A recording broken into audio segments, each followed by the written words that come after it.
우리 헌법은 국회 의사결정 방법으로 어떤 걸 채택하고 있습니까?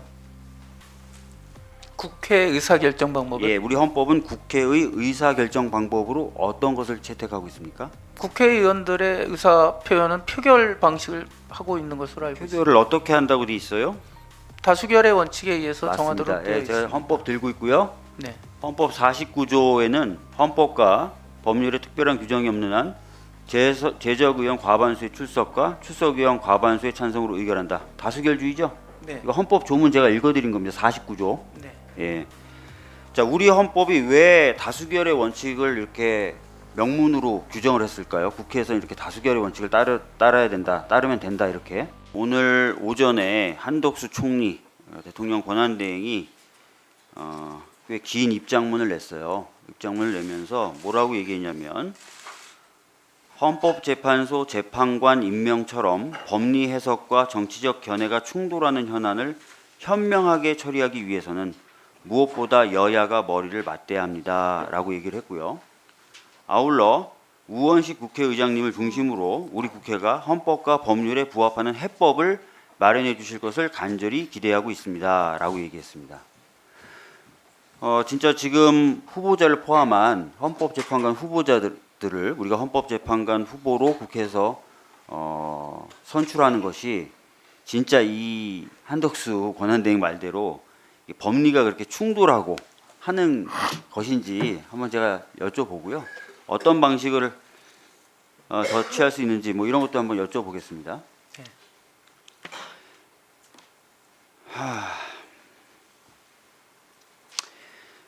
우리 헌법은 국회 의사결정 방법으로 어떤 걸 채택하고 있습니까? 국회 의사결정 방법을 예, 우리 헌법은 국회의 의사결정 방법으로 어떤 것을 채택하고 있습니까? 국회의원들의 의사 표현은 표결 방식을 하고 있는 것으로 알고 있습니다. 표결을 어떻게 한다고 돼 있어요? 다수결의 원칙에 의해서 맞습니다. 정하도록 되어 예, 제가 있습니다. 헌법 들고 있고요. 네, 헌법 49조에는 헌법과 법률에 특별한 규정이 없는 한 제적의원 과반수의 출석과 출석의원 과반수의 찬성으로 의결한다. 다수결주의죠? 네, 이거 헌법 조문 제가 읽어드린 겁니다. 49조. 네. 예. 자, 우리 헌법이 왜 다수결의 원칙을 이렇게 명문으로 규정을 했을까요? 국회에서 이렇게 다수결의 원칙을 따라야 된다, 따르면 된다 이렇게. 물론 소수자의 의견도 검토를 해서 서로 간에 국회에서 합의로 이루어지면 좋은 거지만 민주주의의 기본적인 원칙이 다수결에 의해서 결정되는 것을 전제로 해서 규정된 내용이 아닌가 그렇게 생각을 합니다. 맞습니다. 대부분의 헌법 교과서에서 그렇게 설명을 합니다. 아이고 만장일치 전원 합의 너무 좋지. 그러나 그게 사실상 가능한 경우가 몇 경우나 있겠어. 그래서 결국 토론이나 이런 것들을 거치지만 다수결로 결정을 하게 만들었다. 이렇게 지금 후보자님이 말씀하신 것처럼 설명이 돼 있어요. 맞겠죠, 그죠? 네, 뭐 원론적인 맞는 것 같습니다. 네. 자, 아까도 말씀하셨지만 헌법재판소 재판관 9명 중에 3인 헌법 111조 제3항에 따라서 국회에서 선출하는 자를 대통령이 임명하죠. 네, 그렇게 되어 있습니다. 그렇게 돼 있잖아요. 네, 국회에서 선출하는 방식 다수결이죠. 네, 맞죠? 네. 만장일치로 선출해야 됩니까? 300명 전원이 찬성표를 던져야만 선출되는 겁니까? 뭐 만장일치라는 방법이 제일 의사의 합치가 있었기 때문에 제일 좋은 방법이긴 하지만 그게 안 된다면 결국은 각자의 의사를 표출하는 방식에 의해서 정해진다고 생각을 합니다. 그렇죠. 다수결의 원칙에 따라서 결정하게 되는 거죠. 49조에 따라서. 네, 자, 그러면 헌법 111조하고 헌법 49조를 엮어서 종합해서 해석해 보면 재판관 3명은 국회에서 추천하는 자를 대통령이 임명을 하는 거고 국회에서 선출하는 방식은 다수결의 원칙에 의한다. 이렇게 해석하면 되겠죠? 네, 해석 방식은 맞습니다. 맞죠? 무슨 방식이 맞아요. 예, 해석상 그렇게 해석이 되는 건 맞습니다. 네, 맞잖아요. 이견이 있을 수가 없죠. 헌법 조문을 그대로 제가 읽어드린 건데, 그죠? 네, 예. 자, 그래서 저희가 지금 인사청문회를 거치고 아마 뭐 26일이 됐든 국회에서 아마 표결을 해서 다수결의 원칙에 의해서 선출을 하면 대통령 임명하면 되는 거고 헌법에 여기에 더해서 아까 말씀드렸던 것처럼 헌법에 여기에 더해서 꼭 여야가 합의돼야 된다 이런 내용 없죠? 규정은 없는데 아마 추가로 말씀드리면 권한대행께서는 여야 간의 정치적 합의를 원하시는 측면에서 말씀하신 게 아닌가 그러니까 그렇게 생각을 합니다. 헌법에 그런 조항 없죠? 그런 조항은 없습니다. 법률에도 그런 조항 없죠? 법률에도 없는 것으로 알고 있습니다. 자, 제가 아까 한덕수 권한대행 말 읽어드렸잖아요. 헌법과 법률에 부합하는 해법. 저는 그 부분에 관해서는 후보자님, 제가 헌법과 법률에 따르면 다수결에 의해서 국회가 선출하면 대통령 또는 권한대행이 임명하면 되는 거죠. 그럼 헌법과 법률에 부합하는 거죠. 네, 적법적인 절차를 준수했다면 부합한다고 생각을 그렇죠. 합니다. 그죠? 부합하는 거잖아요. 그죠? 근데 저희가 지금 그렇게 하고 있는데도 한덕수 권한대행은 계속 뭔가 더 해야 된다고 자꾸 얘기하는 거예요. 다시 말씀드리면 헌법에도 없고 법률에도 없는 소위 말하는 여야 합의, 만장일치를 갖고 오라는 겁니다.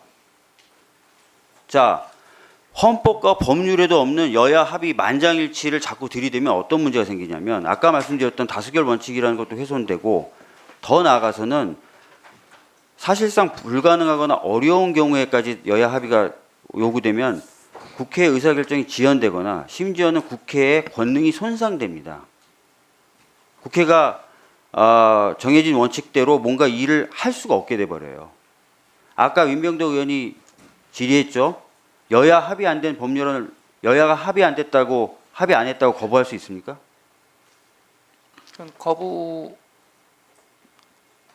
거부권의 범위 내에 있는지 여부에 대해서는 뭐 그러니까 그렇게 여야 생각을 안 합의가 안 되면 법률안 무조건 거부하고 여야 합의 안 되면 국회가 선출한 사람도 다 임명 거부하고 그런 게 헌법과 법률에 없는 거잖아요.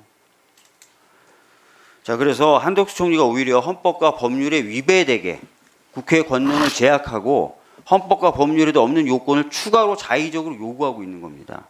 이 상황은 오히려 한덕수 권한대행이 위헌적인 행위를 하고 있는 것이고 헌법에 규정되어 있는 다수결의 원칙, 국회가 선출하는 사람을 임명해야 된다는 대통령 또는 대통령 권한대행으로서의 책무 불이행에 해당된다고 저는 생각을 합니다. 자, 하나 PPT 좀 띄워주세요. 네. 2분 더 주세요. 2분 드리겠습니다.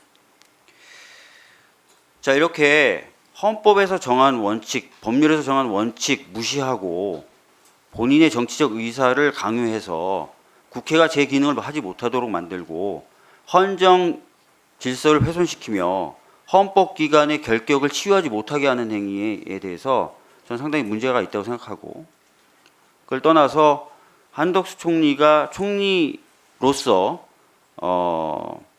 비상계엄, 위헌적 위법적 비상계엄 당시에 국무회의를 적극적으로 소집해 준다는 등 여러 이상한 행위들을 한 점이 있어요.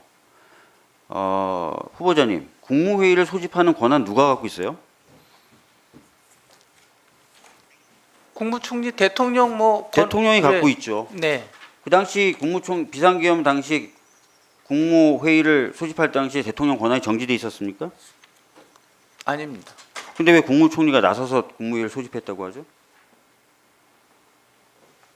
그 내용은 잘 모르겠습니다. 네, 그래서 여러 가지 저희들이 의심을 가지고 있고 잘못된 행위들을 했다고 생각하고 심지어 지금도 아까 말씀드렸던 대로 잘못된 행위를 하고 있어서 탄핵에 대한 논의가 진행되고 있는데 저희 국회 입법조사처에서는 총리이고 한덕수 총리가 현재 직위상으로는 총리이고 권한대행이긴 하지만 총리 시절의 잘못에 대해서 그것을 사유로 삼아서 탄핵하는 데는 150석이면 충분하다라는 의견을 냈고 거기에 대해서 이론이 없다라고 정리를 했습니다.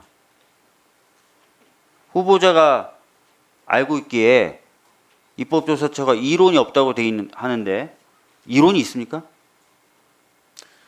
국무총리 직무에 대해서는 이 헌법상 탄핵 요건은 맞는 것으로 보입니다. 그렇죠. 알겠습니다. 네, 박주민 의원님 수고하셨습니다.